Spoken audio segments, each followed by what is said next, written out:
The White House, which is America's seat of power, issued a statement saying, quote, "As a first step, Prime Minister Netanyahu expressed his deep regret that Israel's missile strike against Palestinian resistance targets in Qatar unintentionally killed a Qatari serviceman."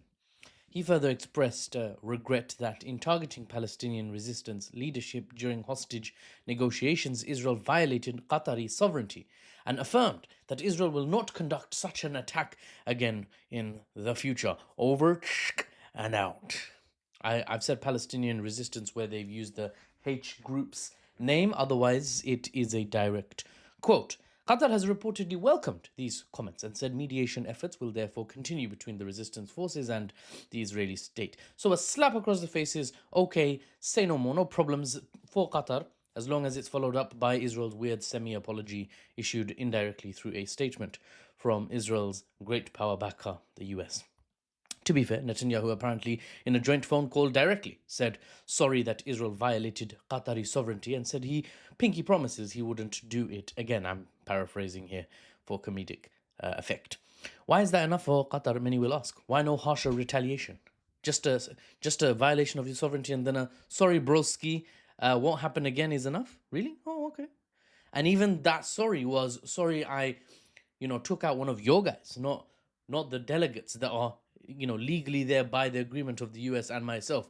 Yes, I'm not sorry that I targeted them. Well, why has Qatar not responded more harshly? Because geopolitics makes for some tough and sometimes odd, on the face of it, decision making, and we're going to go through it today. I was looking for tea, but I've not got tea. Oh well, pretend.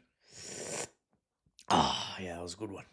In order to save face, Qatar demanded an apology after the attacks by Israel on Qatari soil, which Netanyahu's deep regret, in quotation marks, is apparently enough for. Right, that's a sorry. But in terms of Qatar's goals for the region, and more broadly the goals of the Saudi bloc, the Saudi-led Gulf Cooperation Council, the Gulf monarchies, if you will, their goal is stability of the region, minimal chance of conflict outbreak. We're rich. We want to stay that way. Can't do that if there's a war going on. So mediation will continue. Otherwise, Israel kind of gets what it wants. There's a bit of a weird geopolitical push and pull here. So Qatar can't say in retaliation, we're going to cut mediation efforts, which I did suggest in a past video that is a possibility, because that would be letting Israel win, quote unquote, and it wouldn't serve Qatar's geopolitical, geostrategic interests. So it's just taken off the table. They say, yeah, we got slapped in the face, but we'll continue mediation efforts. Now, this Israeli apology comes alongside a 20 to 21 point plan for Gaza. This is being called the Trump peace proposal, which Trump is saying the peace is apparently very close. Details of the plan, I'll give you the details of the plan, Muffles' audience. Number one, Gaza is to be de-radicalized, terror-free zone that poses no threat to its neighbors with redevelopment prioritized. Redevelopment is a bit of a long word for Trump. Let's just take ourselves off the Trump voice. Redevelopment prioritized for the benefit of Gaza's residents who have suffered significant hardship. The peace plan is very detailed, right? Let's just go through it. We'll end on this point. Just read it out and now you know the terms of the deal. Number one, if both Israel and Palestinian resistance, and I'm saying Palestinian resistance each time, I should say the H group as according to the text, just because I don't want the algorithm to mess this up. So point number one, if both Israel and Palestinian resistance agree to the plan, hostilities will end immediately, including a halt to Israeli military operations and a gradual withdrawal of IDF forces to an agreed boundary. Gradual, with IDF, okay. Anyway, number two, within 72 hours of Israel publicly accepting the peace proposal, all hostages will be released by the Palestinian resistance, both living and deceased, and be returned. Interesting.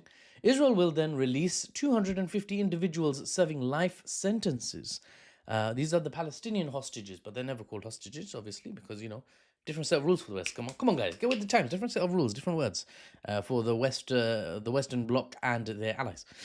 Palestinian individuals serving life sentences, including 1,700, or in addition to 1,700 Gazans, so Palestinians from Gaza detained after October the 7th of 2023, including all women and children detained. For each Israeli hostage returned, The remains of 15 Gazans will be released. That's a bit of a mad one. Why? Because I don't think remains of Gazan hostages are in short supply. God, what a world we live in. Anyway, let's carry on. Sorry. Palestinian resistance members who commit to peaceful coexistence and disarmament will be granted amnesty. Lay down your weapons, don't resist our occupation, and we will grant you amnesty, while those who choose to leave Gaza will be allowed safe passage to other countries. That's an interesting one. It's an interesting one. Because that's saying we have to get all of Gaza completely demilitarized, something that Israel couldn't have done through military force. They've so far been trying. That's what the last 2 years is. But they're hoping now that the resistance will just lay down their arms. Analytically speaking, I'm not taking sides here, by the way. I'm just giving you the terms of the proposal, the peace proposal. Analytically speaking, I'd be surprised if any resistance forces agreed wholesale to disarm completely and just give up control to IDF forces. And if IDF forces agree to retreat to an agreed boundary, who's going to enforce that? It's all a bit. It's giving me Lebanon vibes, and in Lebanon, Israel is noted. International organizations, legacy news media up and down the globe have confirmed that Israel broke loads of times ceasefire and peace agreements, including in Lebanon. So, I don't know. Next one. Humanitarian aid will be sent to Gaza according to previously established agreements. Which agreements? Beats me. With distribution handled by the United Nations, the Red Crescent Society, and impartial international organizations. That's actually a big one. So not the GHF, the US and Israeli approved aid organization that other aid organizations denounce. The Rafah crossing will reopen under these protocols. Next, a temporary non-political Palestinian committee. Look at the wording. Overseen by a new. Oh, this is good. This is funny stuff. Overseen by a newly formed international quote board of peace. Wow, can't go wrong with that kind of board, can we? Chaired by, get this, potential Nobel laureate, Donald Trump, and including key figures like former UK Prime Minister Tony Blair. God save us. God save the Palestinians. Tony Blair. Tony Blair will govern Gaza. I can't get through the rest of the terms. Sorry, guys. I'm just calling it here. All right, see you on the next one.